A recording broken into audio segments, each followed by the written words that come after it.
Hello, स्वागत है आपका फ्री जीके के चैनल पे। मेरा नाम है किरण भावर। आज के इस वीडियो में हम भारतीय संविधान से जुड़े हुए जितने भी अनुच्छेद हैं सारे आज के इस वीडियो में हम कवर करेंगे। ये वीडियो बहुत ही ज़्यादा इंपॉर्टेंट है। आप चाहे किसी भी कॉम्पिटिटिव एग्जाम की तैयारी करें, आप उनका प्रीवियस ईयर क्वेश्चन पेपर ज़रूर उठा के देखिएगा। भारतीय संविधान से जुड़े हुए आपको सवाल हर बार हर एग्ज़ाम में देखने के लिए मिलेंगे। ये वीडियो काफ़ी ज़्यादा इंपॉर्टेंट है। हम यहाँ पर वन लाइनर में कवर करने वाले हैं, तो बहुत ही कम समय में ये टॉपिक आपका आज कवर हो जाएगा।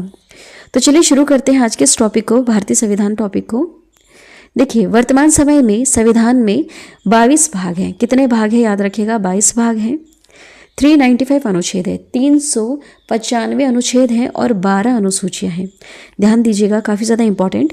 हर बार आप सुनते होंगे कि नया एक संशोधन हुआ है, नया संशोधन हुआ है, तो क्या चेंजेस आया है भारतीय संविधान में।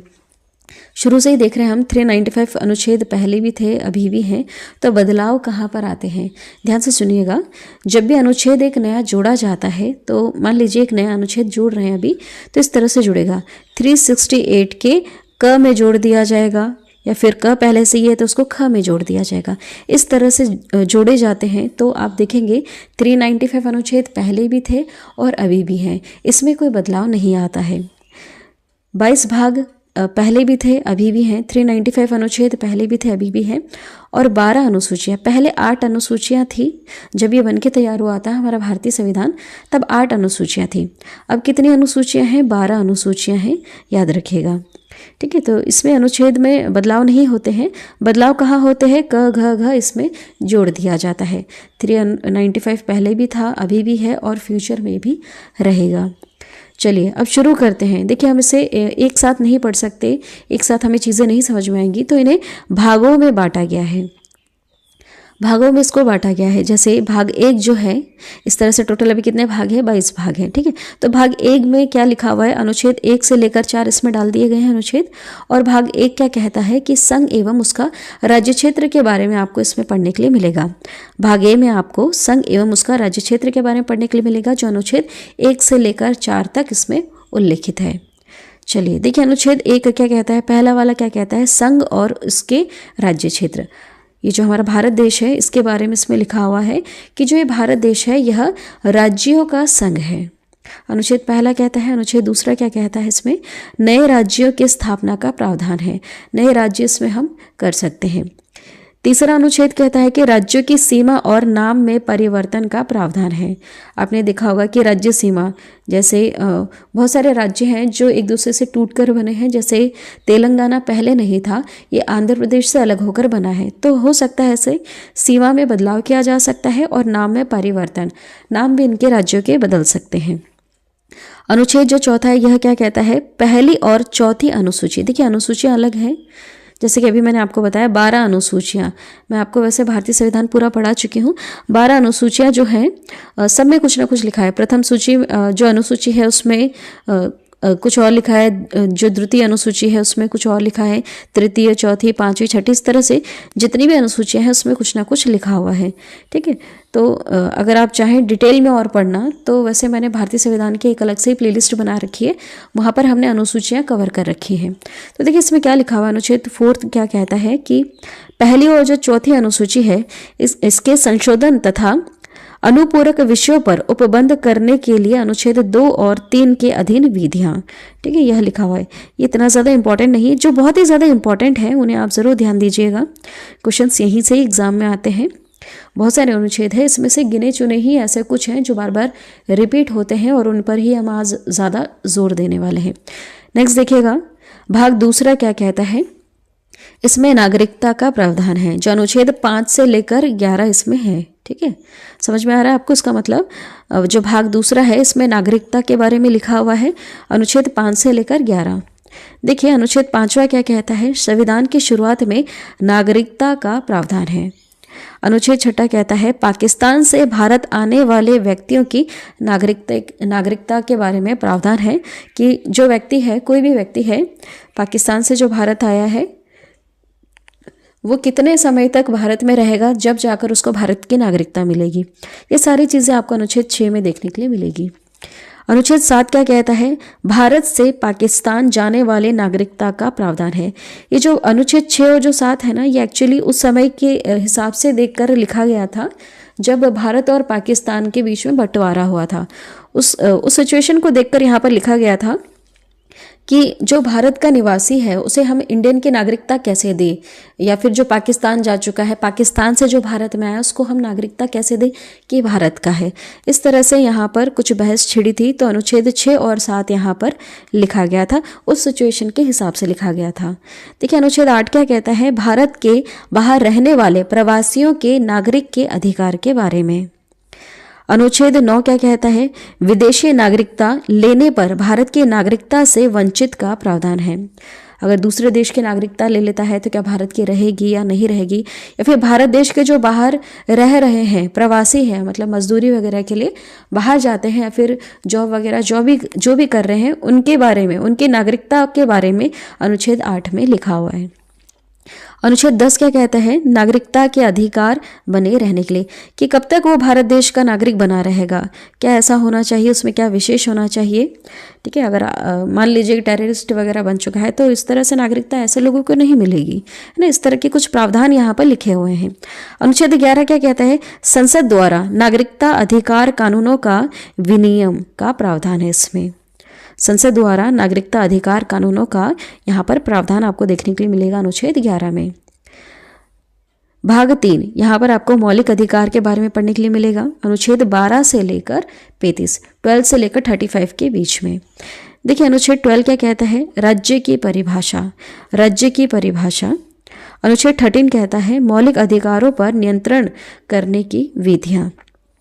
क्वेश्चन अगर एग्जाम में पूछा जाए राज्य की परिभाषा कौन से अनुच्छेद में है, तो अनुच्छेद 12 में है। देखिए मौलिक अधिकार को भी हम यहाँ पर अगर आप ध्यान से देखेंगे तो इसे भी हमने छः में बांट रखा है, जैसे समानता का अधिकार, और अभी आप आगे देखेंगे स्वतंत्रता का अधिकार। इस तरह से हमने इसको छः पार्ट्स में बांट रखा है ताकि पढ़ने में आसानी हो।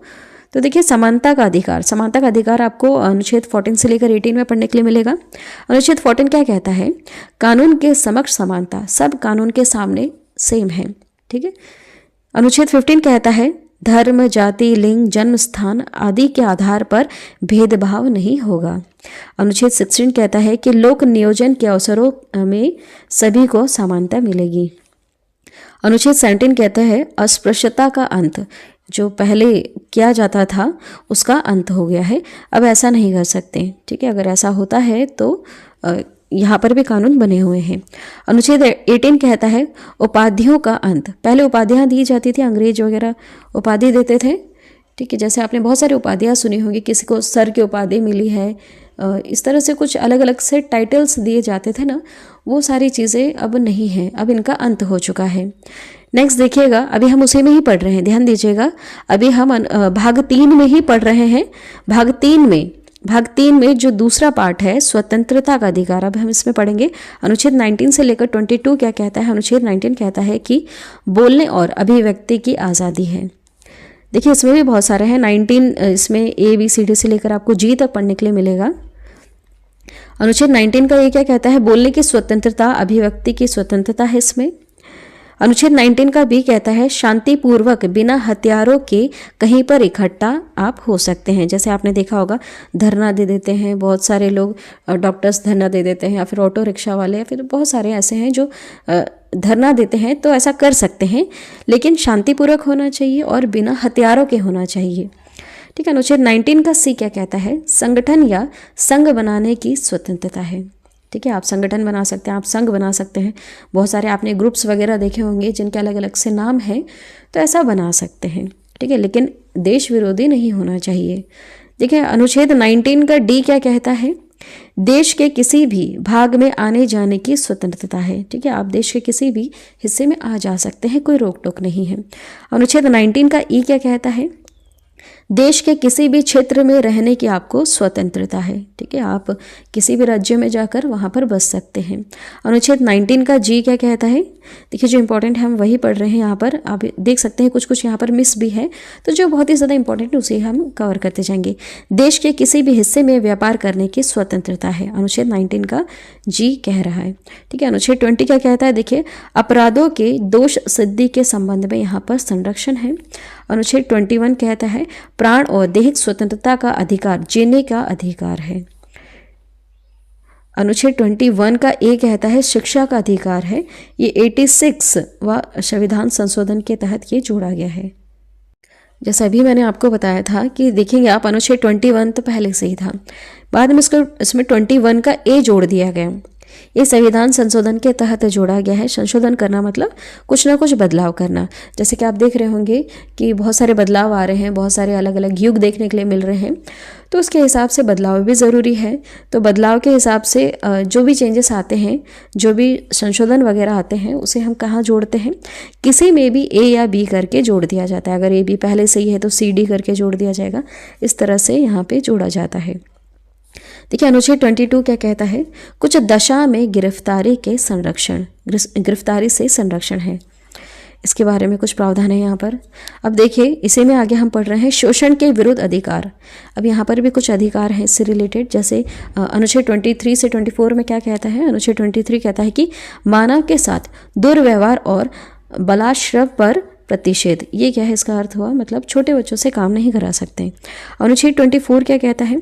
कारखानों आदि भारी काम में 14 वर्ष से कम आयु के बच्चों पर प्रतिषेध। छोटे बच्चों को आप ऐसे जोखिम भरे कारखानों में इनका आप प्रयोग नहीं कर सकते हैं। आप इनसे मजदूरी नहीं करवा सकते हैं। ठीक है, वैसे आप गांव में देख ही रहे होंगे, छोटे छोटे बच्चे हैं जो मजदूरी वगैरह फिर भी कर रहे हैं खेत में। तो ऐसे काम नहीं है कि वहाँ पर उनकी जान को जोखिम हो। छोटी मोटी जो भी मजदूरी करते हैं वहाँ पर तो फिर भी चल जाएगा, लेकिन जो ऐसे कारखाने जहाँ पर जोखिम हो सकता है जान का, वहाँ पर 14 ईयर से भी छोटे बच्चों का प्रवेश या फिर वहाँ पर उनको मजदूर के तौर पर यूज़ नहीं कर सकते। नेक्स्ट है धार्मिक स्वतंत्रता का अधिकार। अब देखेंगे आप, मौलिक अधिकार के अंदर ही हम यहाँ पर पढ़ रहे हैं आगे, धार्मिक स्वतंत्रता का अधिकार। अनुच्छेद 25 से लेकर 28 में क्या लिखा हुआ है?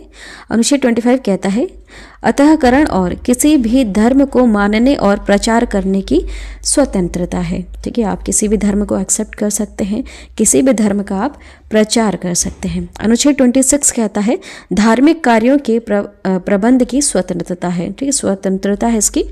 देखा होगा आपने कि बहुत सारे धर्म गुरु हैं जो प्रचार वगैरह करते हैं। ठीक है, कथावाचक हैं बहुत सारे जो कहीं पर भी किसी भी राज्य में जाकर टेंट वेंट लगाते हैं और वहाँ पर कथा करते हैं। तो ऐसे धार्मिक कार्यों को आप कर सकते हैं, इसकी स्वतंत्रता है। अनुच्छेद 27 कहता है किसी विशिष्ट धर्म की अभिवृत्ति के लिए कर टैक्स संबंधित स्वतंत्रता है। अनुच्छेद 28 कहता है सरकारी शिक्षण संस्थानों में धार्मिक शिक्षा नहीं दी जाएगी तथा धर्म विशेष के कार्यक्रम में शामिल होने के लिए बाध्य नहीं है। ठीक है, जो भी सरकारी शिक्षण संस्थान हैं, जैसे स्कूल वगैरह की यहाँ पर बात हो रही है, वहाँ पर धार्मिक शिक्षा नहीं दी जाएगी। कोई भी संस्थान वगैरह है वहाँ पर धार्मिक शिक्षा नहीं दी जाएगी, कोई धर्म से लेकर कोई विशेष कार्यक्रम नहीं किया जाएगा और किसी को वहाँ पर आने के लिए आप बाध्य भी नहीं कर सकते हैं। लेकिन आपको स्वतंत्रता है, आप कहीं बाहर जाकर करिए, लेकिन सरकारी शिक्षण संस्थानों में आप यह कार्य नहीं करेंगे। ठीक है, अब आगे देखिएगा संस्कृति और शिक्षा संबंधी अधिकार। अनुच्छेद 29 से 30 में लिखा हुआ है। अनुच्छेद 29 कहता है अल्पसंख्यक वर्ग को अपनी भाषा, लिपि और संस्कृति को संरक्षित करने का इनको अधिकार है। अनुच्छेद 30 कहता है अल्पसंख्यक वर्ग को शैक्षणिक संस्थान संचालित करने के अधिकार हैं। ठीक है, तो जैसा आपने देखा होगा मदरसा या फिर जो भी दूसरी स्कूलें जो रहती हैं बौद्ध से रिलेटेड या फिर क्रिश्चियन धर्म से रिलेटेड, जो भी स्कूल इनकी अलग से ही जो होती हैं, स्पेशल जो स्कूल होती है, ये वहाँ पर पढ़ा सकते हैं क्योंकि इनको इनकी भाषा, लिपि और संस्कृति को संरक्षित करने का इनको अधिकार है। तो इस तरह से अपने अलग से विशेष स्कूल खोल सकते हैं जहाँ पर ये इन सारी चीज़ों को बनाए रखें। ठीक है, नेक्स्ट देखिएगा संवैधानिक उपचारों का अधिकार। अनुच्छेद 32 क्या कहता है? यहाँ पर संवैधानिक उपचारों का अधिकार है, जैसे अनुच्छेद 32 कहता है रिट संबंधित प्रावधान है। ये बहुत ही ज़्यादा मैंने डिटेल में आप लोगों को समझाया था, बहुत ही स्पेशल अनुच्छेद है यह अनुच्छेद 32, काफ़ी ज़्यादा इम्पॉर्टेंट है। ये जो अनुच्छेद 32 है ये सर्वोच्च न्यायालय से रिलेटेड है, ठीक है। आप चाहो तो डिटेल में पढ़ सकते हैं, प्लेलिस्ट बनी हुई अलग से। नेक्स्ट देखिएगा अनुच्छेद 33 क्या कहता है, मौलिक अधिकारों को लागू करने में संसद की शक्ति। नेक्स्ट अनुच्छेद 34 कहता है सैन्य क्षेत्र या कानून के समय मौलिक अधिकारों पर प्रतिबंध संबंधित प्रावधान है इसमें। सैन्य क्षेत्र या कानून के समय मतलब मान लीजिए किसी क्षेत्र में सैन्य क्षेत्र है, अभी वहाँ पर अभी किसी तरह का कोई कानून वगैरह है, तो जो भी आपको मौलिक अधिकार मिले हैं इस पर थोड़े समय के लिए प्रतिबंध लगाया जा सकता है। नेक्स्ट अनुच्छेद 35 मौलिक अधिकार लागू करने संबंधित प्रावधान इसमें आपको देखने के लिए मिलेंगे। नेक्स्ट है भाग 4 नीति निर्देशक तत्व, अनुच्छेद 36 से लेकर 56 तक इसमें लिखा हुआ है। अनुच्छेद 36 कहता है इसमें राज्य की परिभाषा दे रखी है। अनुच्छेद 37 कहता है नीति निर्देशक तत्व न्यायालय में वाद योग्य नहीं माना जाएगा। अनुच्छेद 38 कहता है राज्य लोक कल्याण की वृद्धि में व्यवस्था करेगा। अनुच्छेद 39 कहता है समान कार्य के लिए समान वेतन का प्रावधान, समान न्याय और निःशुल्क विधि सहायता। अनुच्छेद 40 ग्राम पंचायतों के गठन का इसमें प्रावधान है। अनुच्छेद 41 कहता है कुछ परिस्थितियों में सभी नागरिकों को काम, शिक्षा और लोक सहायता पाने का अधिकार होगा। अनुच्छेद 42 कहता है न्याय संगत और मानव उचित दशाओं तथा प्रसूति सहायता का प्रावधान है इसमें। अनुच्छेद 43 कहता है मजदूरी और कुटीर उद्योगों को प्रोत्साहन मिलेगा। अनुच्छेद 44 कहता है समान नागरिक संहिता समान नागरिक संहिता यूसीसी लागू करने का इसमें प्रावधान है। अनुच्छेद 44 में है समान नागरिक संहिता लागू करने का प्रावधान, याद रखिएगा, इंपॉर्टेंट है। अनुच्छेद 45 कहता है बच्चों को मुफ्त और अनिवार्य शिक्षा का जिम्मेदारी राज्य की होगी।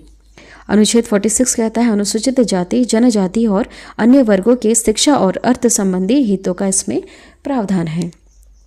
अनुच्छेद 47 कहता है पोषण और जीवन स्तर के लिए लोक स्वास्थ्य में सुधार का कर्तव्य।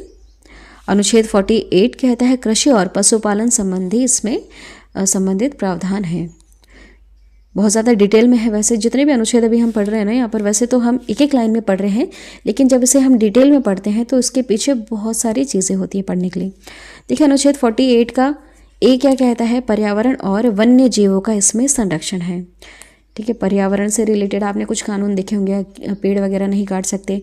वन्य जीव से रिलेटेड कुछ ऐसे जानवर हैं जिनका आप शिकार वगैरह नहीं कर सकते, बहुत सारे कानून बने हुए हैं इनसे रिलेटेड। तो इनके संरक्षण से जुड़ी हुई जो प्रावधान वगैरह हैं वो सब आपको अनुच्छेद 48 के ए में देखने के लिए मिलेंगे। अनुच्छेद 49 क्या कहता है, महत्वपूर्ण स्थानों और वस्तुओं का संरक्षण। महत्वपूर्ण स्थान और वस्तु जैसे जो भी पहले बना दी गई चीज़ें हैं, जैसे ताजमहल हो गया, मान लीजिए कुतुब मीनार हो गया, जो चीज़ें हैं, ये जो महत्वपूर्ण स्थान है, वस्तु है, इनका संरक्षण, इनके बारे में भी प्रावधान लिखा हुआ अनुच्छेद 49 में। इन्हें कोई भी आम व्यक्ति हानि नहीं पहुंचा सकता है।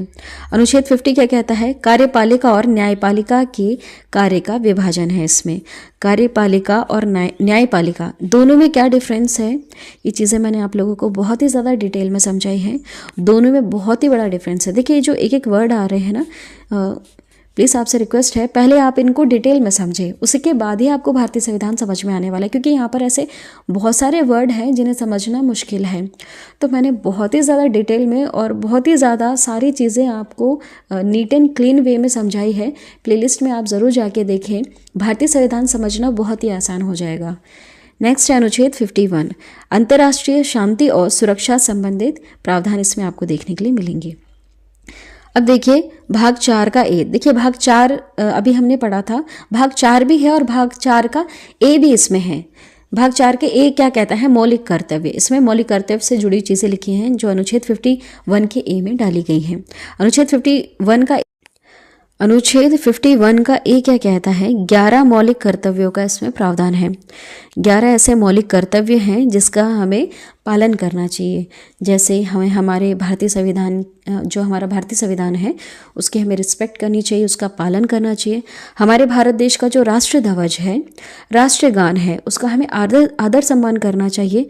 स्वतंत्रता के लिए हमारे भारत देश के जितने भी क्रांतिकारी वीर रहे हैं, जिन्होंने बलिदान दिया है, उनकी हमें रिस्पेक्ट करना चाहिए। हमारे भारत देश की जो एकता है, अखंडता है, इसको बनाए रखना है। देश की हमें रक्षा करना है। भारत देश के जितने भी लोग हैं, हमें इनकी भावना का सम्मान करना चाहिए। इस तरह से यहाँ पर आप देखेंगे 11 मौलिक कर्तव्य हैं, उसका प्रावधान दे रखा है। ठीक है, चलिए भाग 5 क्या कहता है? भाग 5 में यहाँ पर आपको संघ से रिलेटेड बातें देखने के लिए मिलेंगी। संघ से जुड़े हुए कुछ प्रावधान हैं अनुच्छेद 52 से लेकर 151 तक। आप देख सकते हैं 52 से लेकर 151 तक, है ना। देखिए अनुच्छेद 52 क्या कहता है? अनुच्छेद 52 कहता है भारत के राष्ट्रपति का इसमें उल्लेख है। काफ़ी ज़्यादा इंपॉर्टेंट क्वेश्चन अगर एग्जाम में आए कि भारत देश के जो राष्ट्रपति हैं उस पद से रिलेटेड आपको उल्लेख कहाँ देखने के लिए मिलता है, कौन से अनुच्छेद में देखने के लिए मिलता है? तो अनुच्छेद 52 में। भाग अगर पूछा जाए तो भाग 5 में। अनुच्छेद 53 कहता है संघ की कार्यपालिका संबंधित शक्तियां राष्ट्रपति में निहित होगी। अनुच्छेद 54 कहता है राष्ट्रपति के निर्वाचन मंडल। अनुच्छेद 55 में क्या प्रावधान है? राष्ट्रपति के निर्वाचन संबंधित पद्धति। अनुच्छेद 56 कहता है राष्ट्रपति के कार्यकाल का इसमें उल्लेख है। अनुच्छेद 57 में क्या लिखा हुआ है? राष्ट्रपति के पुनर्निर्वाचन की पात्रता। नेक्स्ट देखिएगा अनुच्छेद 58 क्या कहता है? राष्ट्रपति बनने के लिए योग्यताएं, क्या क्या योग्यताएं होनी चाहिए उनमें। अनुच्छेद 59 कहता है राष्ट्रपति पद के लिए कुछ शर्तें। अनुच्छेद 60 कहता है राष्ट्रपति द्वारा शपथ का इसमें उल्लेख है। अनुच्छेद 61 कहता है राष्ट्रपति पर महाभियोग संबंधित प्रावधान है। महाभियोग मतलब राष्ट्रपति को पद से भी हटाया जा सकता है। तो इसकी क्या प्रोसेस है वो सब आपको अनुच्छेद 61 में पढ़ने के लिए मिलेगा। अनुच्छेद 62 क्या कहता है? राष्ट्रपति पद की रिक्ति को भरने के लिए निर्वाचन का समय और आकस्मिक रिक्ति को भरने वाले व्यक्ति का कार्यकाल निर्धारित किया गया है। ठीक है, 6 माह के लिए करीबन। इसका अर्थ क्या हुआ? देखिए मान लीजिए राष्ट्रपति जो हैं अभी हमारे भारत देश के, मान लीजिए अगर ऐसी कोई सिचुएशन आती है कि कहीं बाहर चले गए या फिर अभी इस पद को संभालने के लिए वो फिट नहीं है, किसी तरह की कोई बीमारी हो गई है उन्हें, या फिर मान लीजिए कि उनकी मृत्यु हो चुकी है, तो ऐसे में तत्काल में क्या कर सकते हैं? तत्काल तो निर्वाचन नहीं हो सकते, तो 6 महीने के लिए जो अभी वर्तमान में उपराष्ट्रपति है वो राष्ट्रपति पद को संभाल सकते हैं। ठीक है, इस तरह से कुछ यहाँ पर प्रावधान देखने के लिए मिलता है अनुच्छेद 62 में। अनुच्छेद 63 कहता है उपराष्ट्रपति के पद का इसमें उल्लेख है। अनुच्छेद 63 में उपराष्ट्रपति के पद का उल्लेख है, याद रखिएगा, मोस्ट इम्पॉर्टेंट अनुच्छेद। नेक्स्ट है अनुच्छेद 64। भारत का उपराष्ट्रपति राज्यसभा का पदेन सभापति होता है, याद रखेगा। अनुच्छेद 65 क्या कहता है? आकस्मिक स्थिति में राष्ट्रपति नहीं होने की स्थिति में उपराष्ट्रपति राष्ट्रपति के तौर पर कार्य करेगा। अभी मैंने ये बताया आपको, मान लीजिए ऐसी कोई सिचुएशन आती है कि राष्ट्रपति अभी अपना पद नहीं संभाल सकते या फिर राष्ट्रपति है ही नहीं, ठीक है, तो उपराष्ट्रपति राष्ट्रपति के तौर पर कार्य करेंगे। अनुच्छेद 66 क्या कहता है? उपराष्ट्रपति का निर्वाचन संबंधित इसमें प्रावधान है। अनुच्छेद 67 में उपराष्ट्रपति के कार्यकाल का उल्लेख देखने के लिए मिलता है। अनुच्छेद 68 में उपराष्ट्रपति पद की रिक्ति को भरने के लिए निर्वाचन का समय और आकस्मिक रिक्ति को भरने के वाले व्यक्ति का कार्यकाल निर्धारित किया गया है 6 माह के लिए। सेम वही है, अगर मान लीजिए उपराष्ट्रपति नहीं है तो इनके पद को संभालने के लिए जो भी व्यक्ति आएगा वो सिर्फ 6 माह के लिए ही कार्य करेगा, उसके बाद तो निर्वाचन करना ही पड़ेगा। अनुच्छेद 69 क्या कहता है? उपराष्ट्रपति की शपथ का इसमें उल्लेख है। अनुच्छेद 70 कहता है अन्य किसी आकस्मिकता में राष्ट्रपति के कर्तव्य का निर्वहन। अनुच्छेद 71 कहता है राष्ट्रपति और उपराष्ट्रपति के निर्वाचन संबंधित विषय यहाँ पर आपको देखने के लिए मिलेंगे। अनुच्छेद 72 में राष्ट्रपति द्वारा क्षमादान की शक्ति है। इसका अर्थ क्या हुआ? जैसे कि आपने कई बार न्यूज़ में पढ़ा होगा कि किसी को फांसी की सज़ा मिली थी, लेकिन राष्ट्रपति ने उनकी सज़ा को माफ़ कर दिया और उम्र कैद में उसको तब्दील कर दिया। इस तरह से हमारे राष्ट्रपति के पास पावर है, क्षमादान करने की शक्ति है। कई बार हुआ भी है ऐसा। अनुच्छेद 73 में क्या प्रावधान है? संघ की कार्यपालिका शक्ति के विस्तार का इसमें उल्लेख देखने के लिए मिलता है। अनुच्छेद 74 में राष्ट्रपति को सलाह देने के लिए मंत्री परिषद का उल्लेख है इसमें। अनुच्छेद 75 में मंत्रियों से संबंधित अन्य उपबंध हैं। अनुच्छेद 76 में भारत के महान्यायवादी का उल्लेख देखने के लिए मिलता है। मोस्ट इंपॉर्टेंट, इसे याद रखिए। अनुच्छेद 76 में भारत के महान्यायवादी का उल्लेख है। अनुच्छेद 77 में भारत सरकार के कार्य का संचालन संबंधित उल्लेख है। अनुच्छेद 78 में राष्ट्रपति को जानकारी देने के लिए प्रधानमंत्री के कर्तव्य के बारे में कुछ न कुछ प्रावधान लिखा हुआ है। अनुच्छेद 79 में संसद के गठन का उल्लेख है। ठीक है, संसद हमारा कैसे होगा? हमारा भारत देश का जो संसद है, इसके 3 महत्वपूर्ण अंग हैं। कौन कौन से? लोकसभा है, राज्यसभा है और राष्ट्रपति हैं देश के। इससे मिलकर हमारा देश का जो संसद बना है वो कुछ इस प्रकार बना है। इस तरह से कुछ स्ट्रक्चर देखने के लिए मिलता है। लोकसभा, राज्यसभा और देश के राष्ट्रपति, ये इसके महत्वपूर्ण अंग हैं। और 2 सदन कौन से हैं? लोकसभा, राज्यसभा। अनुच्छेद 80 क्या कहता है? राज्यसभा का इसमें उल्लेख है, याद रखिए, वेरी इंपॉर्टेंट। अनुच्छेद 81 क्या कहता है? लोकसभा का उल्लेख। अनुच्छेद 80 में राज्यसभा का उल्लेख है, अनुच्छेद 81 में लोकसभा का उल्लेख है, याद रखिए। अनुच्छेद 82 क्या कहता है? प्रत्येक जनगणना के बाद सीटों का पुनः समायोजन। अनुच्छेद 83 कहता है संसद के सदन की अवधि का उल्लेख है इसमें। जो भी हमारे जो संसद का जो सदन है, जैसे लोकसभा है, राज्यसभा है, इनकी अवधि का इसमें उल्लेख है। मतलब कि कितने साल के लिए ये बना रहेगा, कितने साल बाद इनके जो व्यक्ति हैं वहाँ पर जितने भी चुने गए सांसद वगैरह हैं वो कितने समय बाद बदल दिए जाएंगे। इस तरह से कुछ उल्लेख यहाँ पर लिखा हुआ है। अनुच्छेद 84 में संसद की सदस्यता के लिए योग्यता है। मतलब जो संसद का जो सदस्य बन रहा है उसमें क्या योग्यताएं होनी चाहिए? वह देश का नागरिक होना चाहिए, दिवालिया ना हुआ हो, मतलब डिस्टर्ब टाइप नहीं होना चाहिए। इस तरह से है। यहाँ पर ग्रेजुएशन की कोई बात नहीं कर रखी है, बस एज यहाँ पर निर्धारित कर रखी है। ग्रेजुएशन से कोई लेना देना नहीं है, बस मेंटली डिस्टर्ब नहीं होना चाहिए और देश का नागरिक होना चाहिए। क्रिमिनल रिकॉर्ड्स के बारे में भी यहाँ पर कुछ नहीं लिखा हुआ है, इसलिए आपने देखा होगा कि संसद या फिर जो भारतीय जो हमारा संसद है उसमें लोकसभा, राज्यसभा में आपको बहुत सारे ऐसे लोग भी देखने के लिए मिलेंगे। ठीक है। अनुच्छेद 85 में क्या लिखा हुआ है? संसद के सत्र, सत्रावहन और विघटन संबंधित इसमें उल्लेख है। संसद का सत्र कब कब लगेगा, कब इसको भंग किया जा सकता है, नहीं किया जा सकता है, वो सारी चीज़ें आपको अनुच्छेद 85 में देखने के लिए मिलेगी। अनुच्छेद 86 में राष्ट्रपति का संसद में अभिभाषण और संदेश भेजने का अधिकार है। हमारे जो राष्ट्रपति हैं वह बैठे बैठे संसद में वहाँ पर संदेश वगैरह भेज सकते हैं। अनुच्छेद 87 में राष्ट्रपति का विशेष अभिभाषण यहाँ पर उल्लेख देखने के लिए मिलता है। अनुच्छेद 87 में राष्ट्रपति का विशेष अभिभाषण। अनुच्छेद 88 में संसद के साधनों में मंत्री और महान्यायवादी के अधिकार के बारे में लिखा है। अनुच्छेद 89 में राज्यसभा का सभापति और उपसभापति का उल्लेख है। अनुच्छेद 90 देखिएगा, राज्यसभा के उपसभापति का पद रिक्त होना, परित्याग या पद से हटाए जाने का इसमें उल्लेख है। अनुच्छेद 91 क्या कहता है? सभापति के रूप में कार्य करने तथा कर्तव्य का पालन करने की उपसभापति या अन्य व्यक्ति की शक्ति का इसमें उल्लेख है। अनुच्छेद 92 में जब सभापति और उपसभापति को हटाने का संकलन विचाराधीन हो तब वह पीठासीन अधिकारी नहीं होंगे। नेक्स्ट है अनुच्छेद 93 कहता है लोकसभा के अध्यक्ष और उपाध्यक्ष का इसमें उल्लेख देखने के लिए मिलता है। ये भी इंपॉर्टेंट है, याद रखिएगा। लोकसभा के अध्यक्ष और उपाध्यक्ष का उल्लेख हमें कौन से अनुच्छेद में देखने के लिए मिलता है? अनुच्छेद 93 में।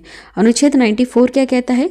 अध्यक्ष और उपाध्यक्ष का पद रिक्त होना, पद त्याग या पद से हटाया जाना।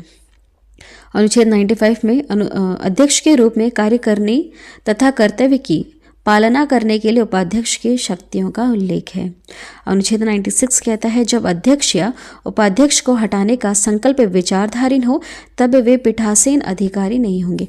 इसका अर्थ क्या होता है, ये 2 बार आप लाइन पढ़ चुके हैं।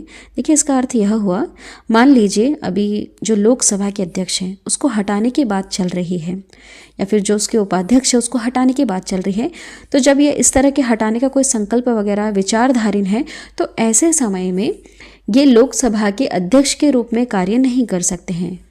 ठीक है, नेक्स्ट देखिएगा अनुच्छेद 97 क्या कहता है, राज्यसभा के सभापति और उपसभापति तथा लोकसभा अध्यक्ष और उपाध्यक्ष के वेतन भत्ते के बारे में इसमें लिखा है। कितना वेतन मिलेगा, कब कब वेतन बढ़ेगा और भत्ते मतलब जो भी फैसिलिटीज़ वगैरह मिलती हैं, जो भी घर वगैरह इनको मिलते हैं, जो भी एक्स्ट्रा फैसिलिटीज़ वगैरह मिलती हैं, वो सारी चीज़ें यहाँ पर उल्लेखित हैं। यहाँ पर आपको इनका प्रावधान या वर्णन देखने के लिए मिलेगा। अनुच्छेद 98 क्या कहता है, संसद के सचिवालय का उल्लेख है इसमें। अनुच्छेद 99 संसद सदस्य द्वारा शपथ का इसमें उल्लेख है। जो भी संसद के सदस्य होते हैं सबको शपथ भी दिलाई जाती है। कौन किसे शपथ दिलाता है, इस सब का उल्लेख देखने के लिए मिलता है अनुच्छेद 99 में। नेक्स्ट देखिएगा अनुच्छेद 100 क्या कहता है, संसद सदनों में मतदान रिक्तियों के होते हुए भी सदनों की कार्य करने की शक्ति और गणपूर्ति। अनुच्छेद 101 कहता है संसद में स्थानों का रिक्त होना, बहुत सारी सीटें होती हैं जो खाली ही होती हैं। अनुच्छेद 102 क्या कहता है, संसद सदस्यता के लिए योग्यताएं, संसद का सदस्य बनने के लिए क्या क्या योग्यताएं होनी चाहिए, इसके बारे में प्रावधान है, उल्लेख है अनुच्छेद 102 में। अनुच्छेद 105 क्या कहता है, संसद के सदन की तथा उनके सदस्यों की समितियों की शक्ति और विशेष अधिकार। अनुच्छेद 106 कहता है सदस्यों के वेतन और भत्ते, जो भी इसके सदस्य वगैरह हैं उसको कौन कौन क्या क्या भत्ते मिलने चाहिए और कितनी इनकी सैलरी वगैरह होनी चाहिए, उसके बारे में प्रावधान है। अनुच्छेद 108 क्या कहता है, कुछ दशकों में दोनों सदनों की संयुक्त बैठक भी बुलाई जाती है। लोकसभा राज्यसभा दोनों की संयुक्त बैठक भी होती है। अनुच्छेद 109 कहता है धन विधेयक के संबंध में विशेष प्रक्रिया। अनुच्छेद 110 में धन विधेयक की परिभाषा दी गई है। अनुच्छेद 111 में विधेयकों पर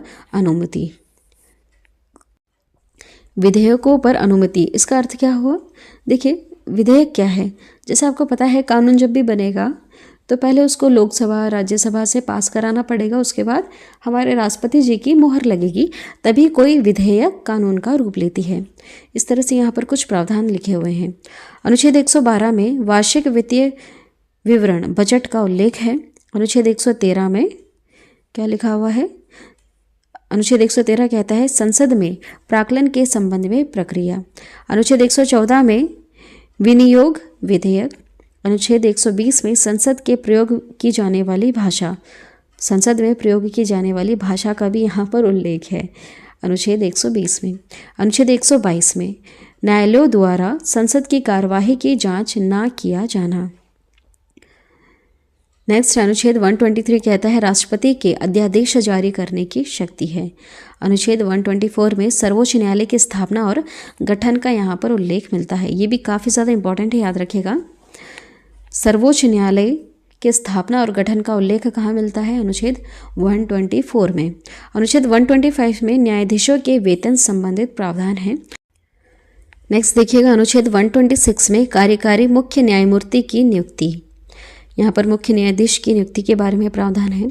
अनुच्छेद 127 में तथार्थ न्यायमूर्तियों की नियुक्ति का प्रावधान है। जो अन्य न्यायमूर्ति होते हैं, एक मुख्य न्यायाधीश है और बाकी अन्य हैं, उनकी नियुक्ति का भी प्रावधान है। अनुच्छेद 128 में उच्चतम की बैठक में सेवानिवृत्त न्यायाधीशों की उपस्थिति का प्रावधान है। अनुच्छेद 129 में देखिए क्या लिखा हुआ है, उच्चतम न्यायालय अभिलेख न्यायालय के रूप में होने का प्रावधान है। अनुच्छेद 130 में उच्चतम न्यायालय के आरंभिक अधिकारिता के बारे में लिखा हुआ है। अनुच्छेद 137 में निर्णय एवं आदेशों का उच्चतम न्यायालय द्वारा पुनर्विलोकन का यहाँ पर प्रावधान है।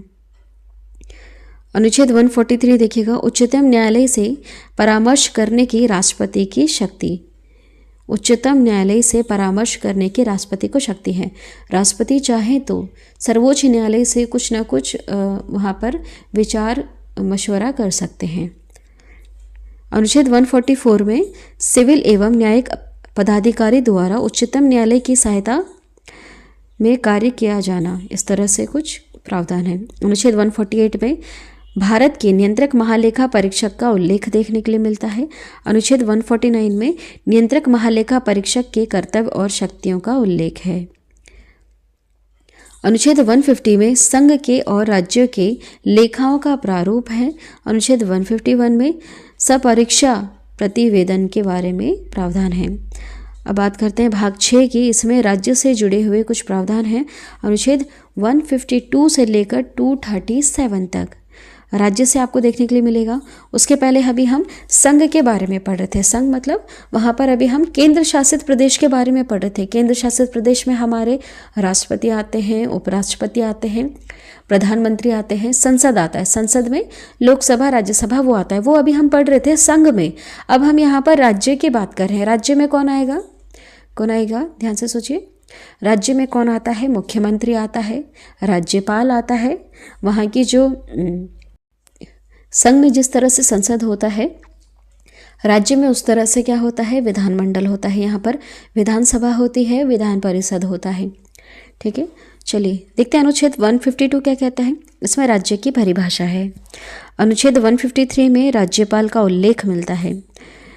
अनुच्छेद 154 में राज्य की कार्यपालिका शक्ति राज्यपाल में निहित होगी।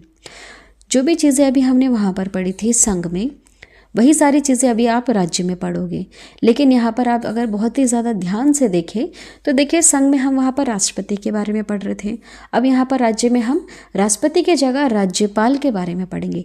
ठीक उसी तरह से हमने संघ में वहाँ पर प्रधानमंत्री के बारे में पढ़ा था, और राज्य में हम यहाँ पर किसके बारे में पढ़ेंगे?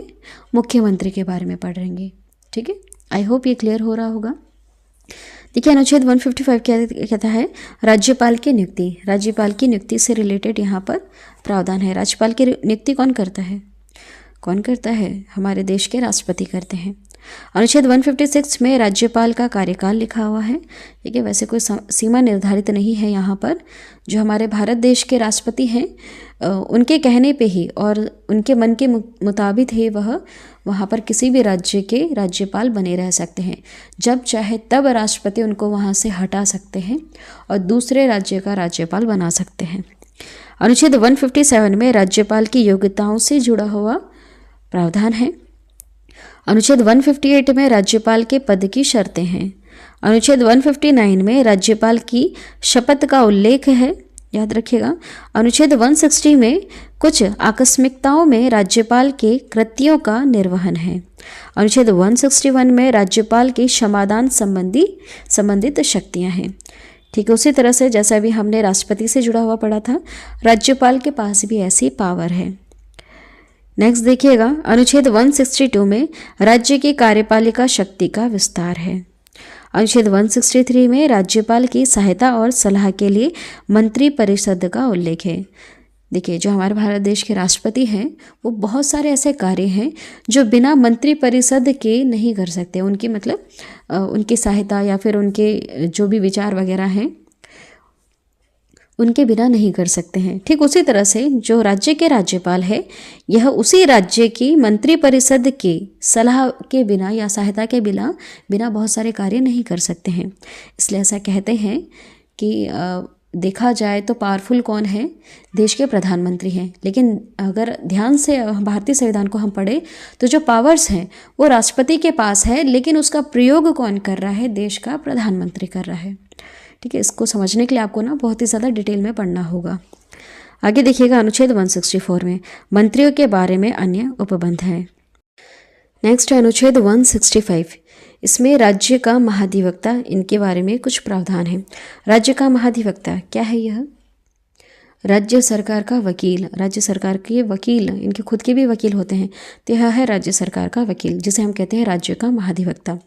ठीक उसी तरह से केंद्र सरकार के भी वकील हैं। उनका क्या नाम है? उन्हें हम क्या कहते हैं? उन्हें हम महान्यायवादी कहते हैं। ठीक है, ध्यान दीजिएगा, अभी हमने पढ़ा भी था ऊपर। नेक्स्ट अनुच्छेद 166 राज्य की सरकार के कार्य का संचालन है। अनुच्छेद 167 में राज्यपाल को जानकारी देने के संबंध में मुख्यमंत्री का कर्तव्य।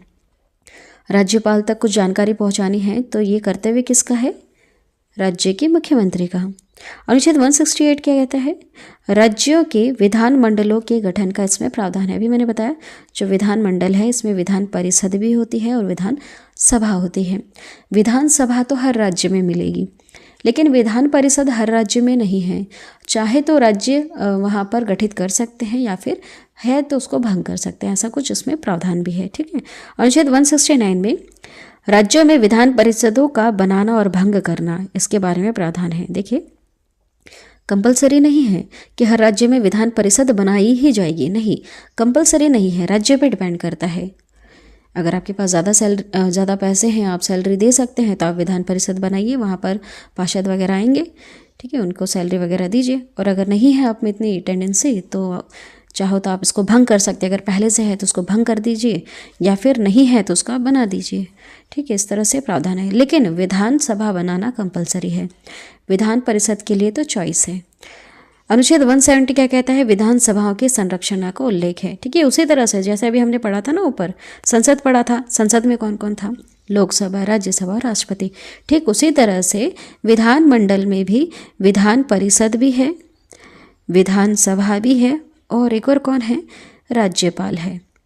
ठीक है, चलिए आगे देखिए। अनुच्छेद 170 क्या कहता है? विधानसभाओं के संरक्षण का इसमें उल्लेख है। किस तरह से बनेगी विधानसभा? इस तरह से लिखा हुआ है। अनुच्छेद 171 में विधान परिषदों के संरक्षण का उल्लेख है। अनुच्छेद 172 में राज्यों के विधान मंडलों की अवधि का उल्लेख है। अनुच्छेद 173 में विधानमंडल की सदस्यता की योग्यताओं के बारे में उल्लेख है। अनुच्छेद 174 में विधानमंडल के सत्र, सत्रावहन और विघटन के बारे में है। ठीक है, सेम उसी तरह से अगर आप थोड़ा कंपेयर करके चलेंगे, आपको एक चीज़ इसमें से अच्छी तरह से पढ़ना होगा। या तो आप केंद्र सरकार के बारे में अच्छे से पढ़ लें, या फिर आप राज्य सरकार के बारे में अच्छे से पढ़ लें। दोनों को आप कंपेयर कर दीजिएगा, आपको बड़ी ही आसानी से दोनों चीज़ें समझ में आ जाएंगी। ठीक है, नेक्स्ट देखिएगा। अनुच्छेद 173 में राज्यपाल का सदन में अभिभाषण और संदेश का अधिकार है। अनुच्छेद 176 में राज्यपाल का विशेष अभिभाषण। अनुच्छेद 177 में प्रावधान है सदन के बारे में मंत्री और महाधिवक्ता के अधिकार का। नेक्स्ट है अनुच्छेद 178 में विधानसभा के अध्यक्ष और उपाध्यक्ष, इसके बारे में लिखा हुआ है। अनुच्छेद 178 में प्रावधान है विधानसभा के अध्यक्ष और उपाध्यक्ष का पद रिक्त होना या पदत्याग या पद से इनको हटाया जाना, इसके बारे में कुछ प्रावधान है। अनुच्छेद 180 में विधानसभा उपाध्यक्ष के अध्यक्ष के तौर पर कार्य करने की शक्तियां हैं। अनुच्छेद 181 में जब अध्यक्ष एवं उपाध्यक्ष को हटाने का प्रस्ताव हो तब वे पीठासीन अधिकारी नहीं होंगे। इसका अर्थ तो आप समझ ही गए होंगे, बताया है मैंने आगे, पहले ही बता दिया। नेक्स्ट अनुच्छेद 182 क्या कहता है? विधान परिषद का सभापति और उपसभापति। अनुच्छेद 183 विधान परिषद सभापति और उपसभापति का पद रिक्त होना, पदत्याग या पद से हटाया जाना। जो विधान परिषद का सभापति है और उपसभापति है, इनके पद से जुड़ी हुई कुछ यहाँ पर प्रावधान है। अनुच्छेद 184 में विधान परिषद के उपसभापति का सभापति के तौर पर कार्य करने की शक्ति है। मान लीजिए विधान परिषद के अभी सभापति नहीं है, तो जो उपसभापति है ये सभापति के रूप में कार्य कर सकते हैं। नेक्स्ट है अनुच्छेद 185। अनुच्छेद 185 क्या कहता है? जब सभापति और उपसभापति को हटाने का प्रस्ताव हो तब वे पीठासीन अधिकारी नहीं होंगे। अनुच्छेद 186 में अध्यक्ष और उपाध्यक्ष तथा सभापति और उपसभापति के वेतन और भत्ते के बारे में है। अच्छा, यहाँ पर आप कंफ्यूज तो नहीं हो रहे हैं, ध्यान से सुनिएगा। जो विधानसभा है वहाँ पर अध्यक्ष और उपाध्यक्ष होते हैं। विधान जो परिषद है वहाँ पर सभापति और उपसभापति होते हैं। थोड़ा सा इसको कंपेयर कर लेते हैं। जैसे जो लोकसभा है वहाँ पर अध्यक्ष और उपाध्यक्ष होते हैं, कहाँ पर? लोकसभा में। और जो राज्यसभा है वहाँ पर सभापति और उपसभापति होते हैं। ठीक है, तो राज्यसभा में जैसे जो सभापति है ये एक्चुअली होते कौन है? देश के उपराष्ट्रपति होते हैं। ठीक है, चलिए अभी वैसे हम बात किसकी कर रहे हैं, राज्य की बात कर रहे हैं यहाँ पर। तो यहाँ पर विधानसभा और विधान परिषद चल रही है। चलिए अनुच्छेद 187 में देखिएगा राज्य विधानमंडल का सचिवालय। अनुच्छेद 188 में विधानमंडल के सदस्यों द्वारा शपथ का उल्लेख है। जो भी विधानमंडल के जो भी सदस्य होंगे, विधानमंडल मतलब इसमें विधानसभा भी आ गई, विधान परिषद भी आ गई, और देश के यहाँ पर राज्यपाल भी आ गए, तो इनके शपथ को लेकर यहाँ पर कुछ ना कुछ उल्लेख है। अनुच्छेद 189 क्या कहता है, सदन में मतदान रिक्तियों के होते हुए भी सदनों की कार्य करने की शक्ति और गणपूर्ति। चलिए आगे बढ़ते हैं। अनुच्छेद 190 कहता है विधानमंडल में स्थानों का रिक्त होना। हाँ, ऐसा हो सकता है, बहुत सारी जगहें होती हैं जो खाली होती हैं, हर सीट नहीं भरी होती है, कुछ ना कुछ खाली रह जाती है, तो उससे जुड़ा हुआ भी कुछ प्रावधान है। अनुच्छेद 191 विधानमंडल के सदस्यों की योग्यताएं। अनुच्छेद 192 कहता है सदस्यों की योग्यताओं से संबंधित प्रश्नों का विनिश्चय। अनुच्छेद 194 में उल्लेख है विधानमंडल और अन्य सदस्यों की शक्ति और विशेष अधिकार। अनुच्छेद 195 क्या कहता है, विधानमंडल सदस्यों के वेतन भत्तों का इसमें उल्लेख है। इन्हें कितना वेतन मिलना चाहिए, वेतन के और ये जो भत्ता मिल रहा है इसके तौर में इनको क्या क्या सुविधाएं मिलना चाहिए, मेडिकल से रिलेटेड, गाड़ी वगैरह मिलती हैं इनको, घर वगैरह मिलते हैं, उससे रिलेटेड जो भी सुविधाएं होंगी उन सब का यहाँ पर वर्णन है अनुच्छेद 195 में। अनुच्छेद 199 कहता है विधानमंडल में धन विधेयक की परिभाषा। अनुच्छेद 200 में विधेयकों पर अनुमति। ठीक है, सेम वैसा ही है जैसा भी हमने ऊपर पढ़ा था, विधेयकों पर अनुमति। इसमें क्या होगा, इसमें विधानसभा से पास होगा, कोई भी विधेयक आएगा विधानसभा से पास होगा, फिर विधान परिषद से पास होगा, उसके बाद राज्यपाल यहाँ पर मुहर लगाएंगे, उसके बाद कोई विधेयक कानून का रूप ले लेगा। अनुच्छेद 201 क्या कहता है, विचारों के लिए आश्रित विधेयक। चलिए आगे बढ़ते हैं। अनुच्छेद 202 क्या कहता है, वार्षिक वित्तीय विवरण, बजट विधानमंडल में बजट वगैरह पेश किए जाते हैं, उससे जुड़ा हुआ भी प्रावधान है। अनुच्छेद 203 क्या कहता है, विधानमंडल में प्राक्कलन के संबंध में प्रक्रिया। अनुच्छेद 204 क्या कहता है, विनियोग विधेयक। अनुच्छेद 207 क्या कहता है, वित्तीय विधेयकों के बारे में विशेष उपबंध है। जो धन विधेयक होता है ना, उससे रिलेटेड अलग से ही विशेष प्रावधान दे रखा है। अनुच्छेद 213 क्या कहता है, 213 राज्यपाल के अध्यादेश जारी करने की शक्ति। अनुच्छेद 214 कहता है राज्यों के लिए उच्च न्यायालय का प्रावधान है। ठीक है, राज्यों के लिए उच्च न्यायालय है, और वहाँ पर हमने देखा था वहाँ पर सर्वोच्च न्यायालय थी। ठीक है, और यहाँ पर राज्यों में उच्च न्यायालय है। अनुच्छेद 215 क्या कहता है, उच्च न्यायालय का अभिलेख न्यायालय होगा। चलिए आगे बढ़ते हैं। अनुच्छेद 216 कहता है उच्च न्यायालयों के गठन का उल्लेख है। इंपॉर्टेंट है, याद रखिएगा, उच्च न्यायालयों का गठन, इसका उल्लेख हमें कौन से अनुच्छेद में देखने के लिए मिलता है, अनुच्छेद 216 में। नेक्स्ट अनुच्छेद 217 उच्च न्यायालय के न्यायाधीश की नियुक्ति और उनके पद की शर्तें। अनुच्छेद 218 क्या कहता है, सर्वोच्च न्यायालय से संबंधित कुछ उपबंध का उच्च न्यायालयों को लागू करना। सर्वोच्च न्यायालय से संबंधित कुछ उपबंध का उच्च न्यायालयों को लागू करना। देखेंगे आप यहाँ पर इनकी जो पावर होती है ना, ये एक्चुअली अलग अलग नहीं है, इनकी पावर्स इस तरह से कुछ डिस्ट्रीब्यूट है ऊपर से नीचे। जैसे यहाँ पर टॉपर कौन है, सर्वोच्च न्यायालय है, उसके बाद आता है उच्च न्यायालय आता है जो राज्यों में है। ठीक है, इस तरह से इनकी पावर डिस्ट्रीब्यूट है।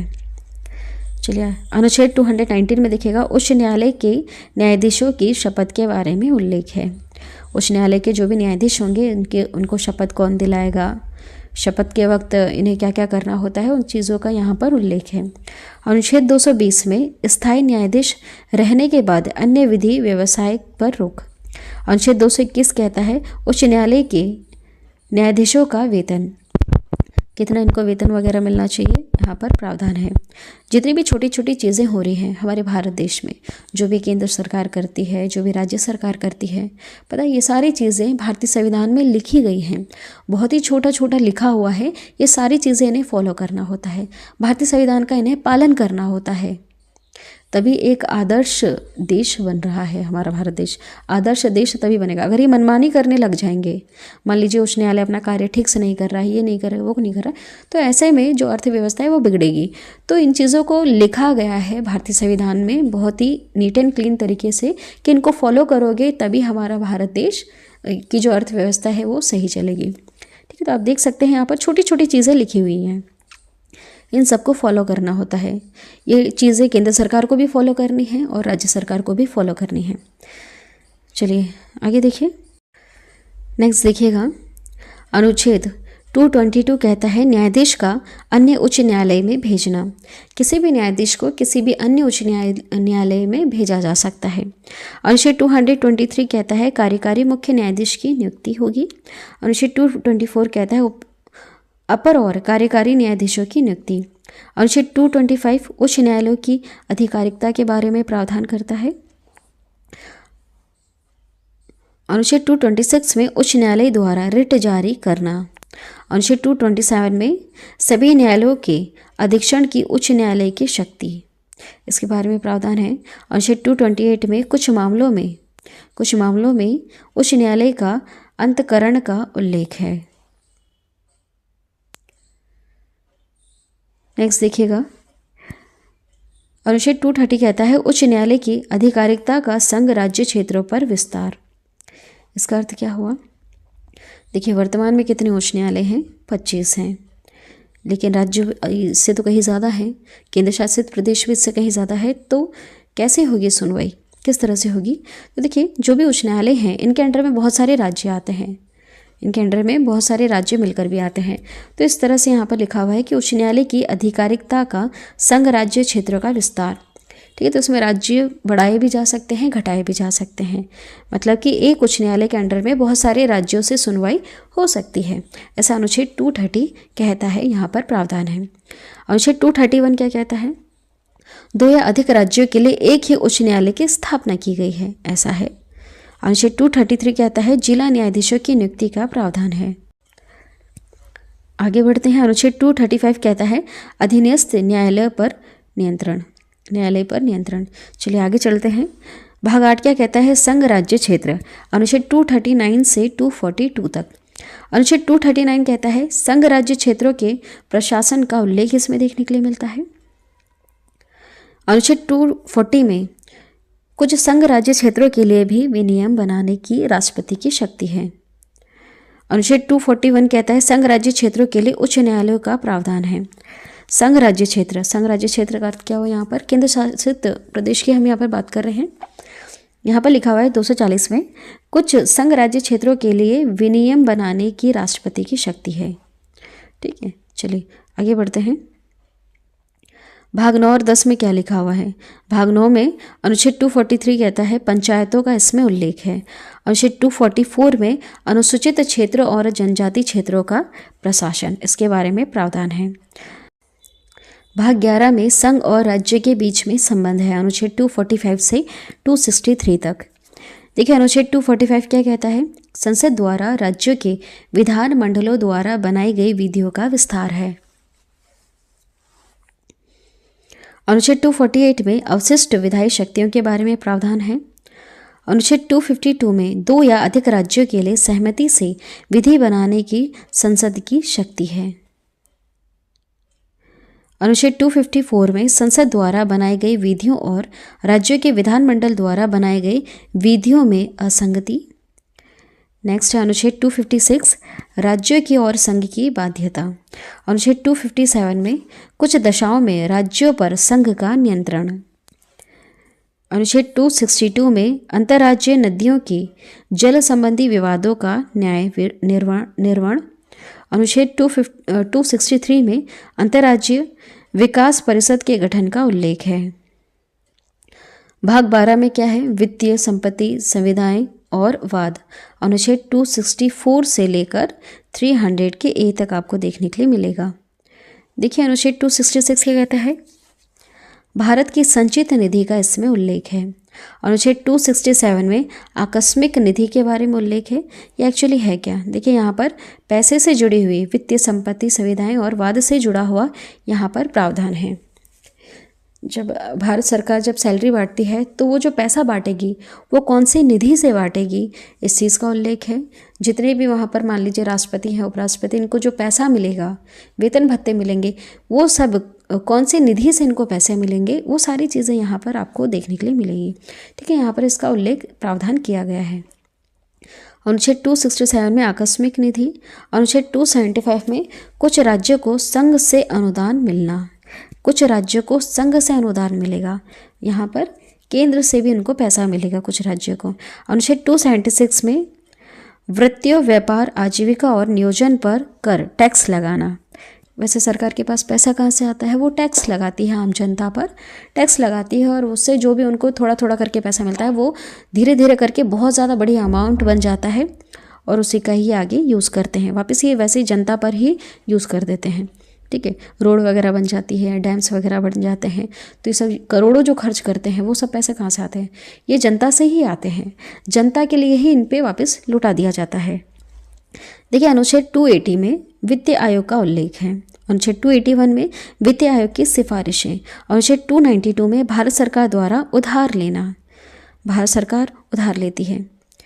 इसका बहुत बड़ा एग्जाम्पल है आपके सामने, पाकिस्तान सरकार के बारे में आप सुन ही रहे होंगे न्यूज़ में।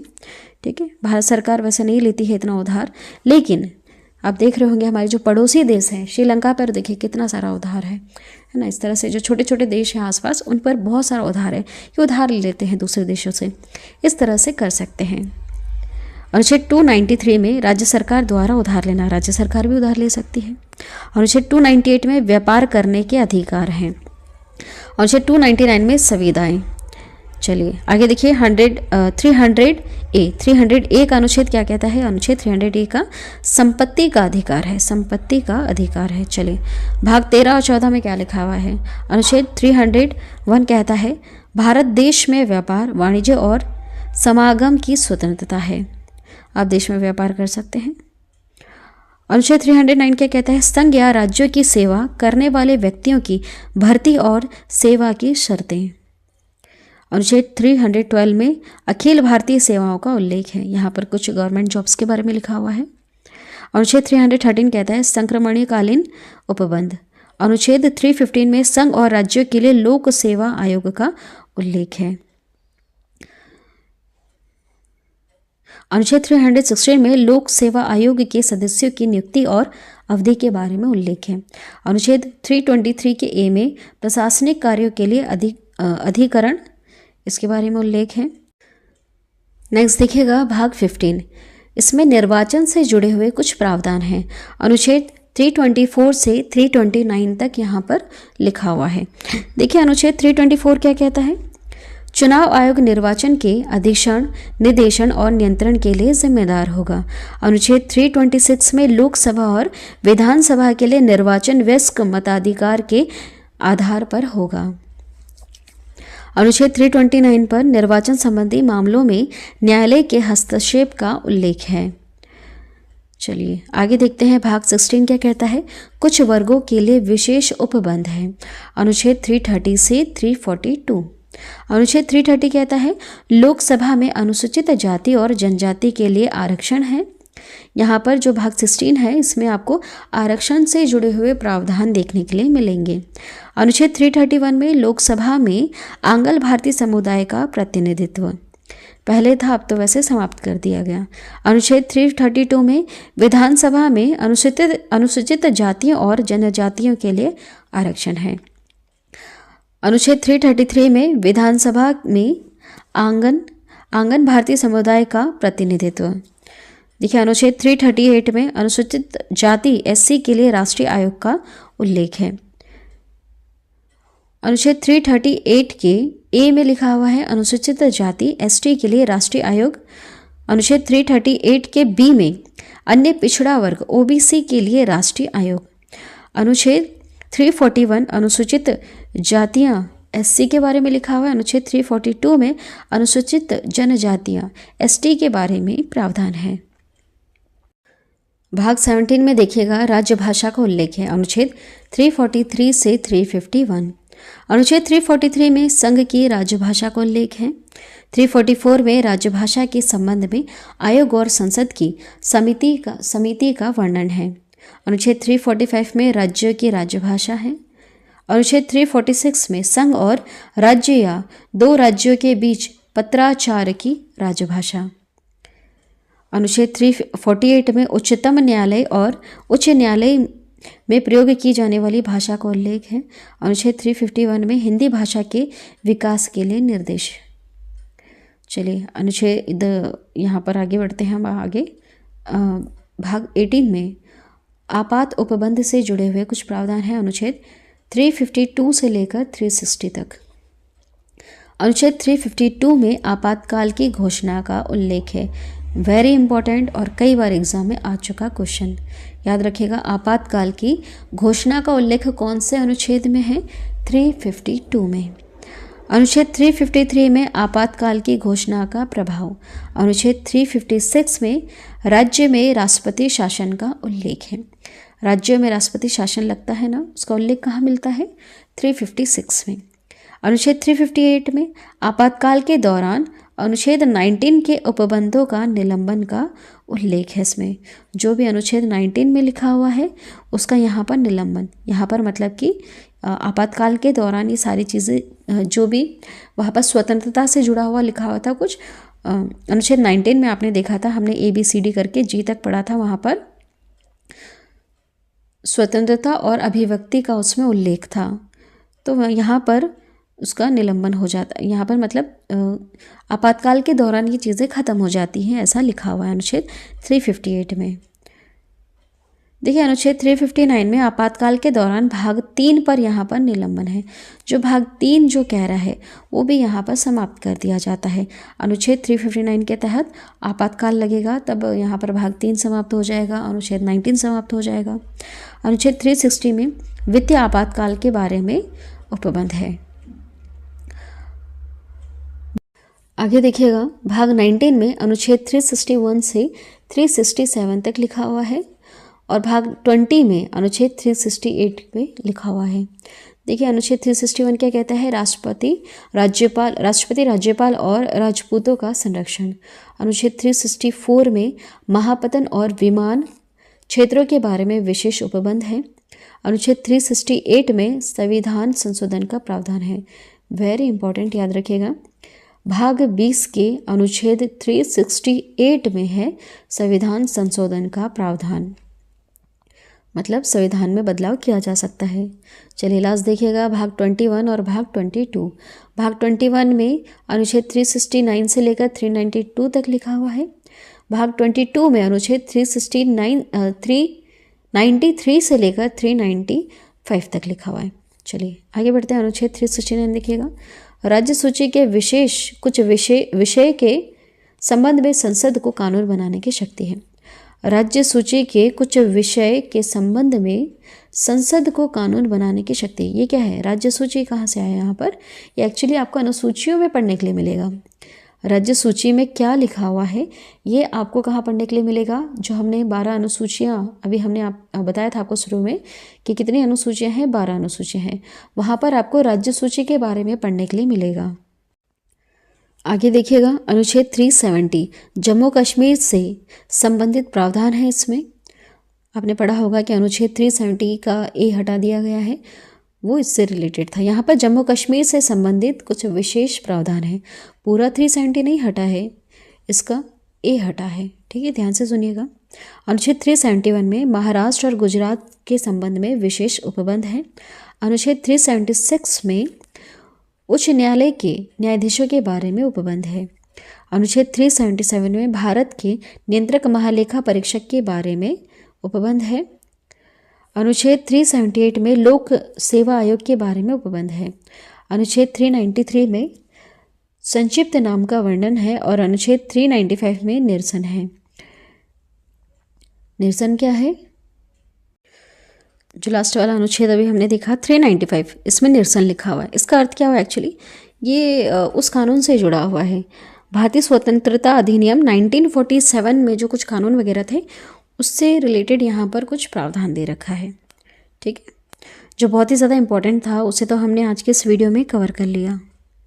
लगभग जितने भी महत्वपूर्ण भारतीय संविधान के अनुच्छेद थे हमने सारे कवर कर लिए। आपको रिवीजन करने के लिए इसका PDF मिलेगा, डिस्क्रिप्शन में एक लिंक दिया रहेगा, वहाँ से आप इजीली डाउनलोड कर सकते हैं। आज की वीडियो आपको कैसी लगी कमेंट करके ज़रूर बताइएगा। जितनी भी मेहनत मैं इस वीडियो के पीछे कर सकती थी मैंने कर दी है। वैसे मैंने अभी आपको बहुत बार बताया है, एक और बार लास्ट में बता देती हूँ कि भारतीय संविधान से जुड़ी हुई हमने करीबन 88 वीडियोज़ बनाई हैं।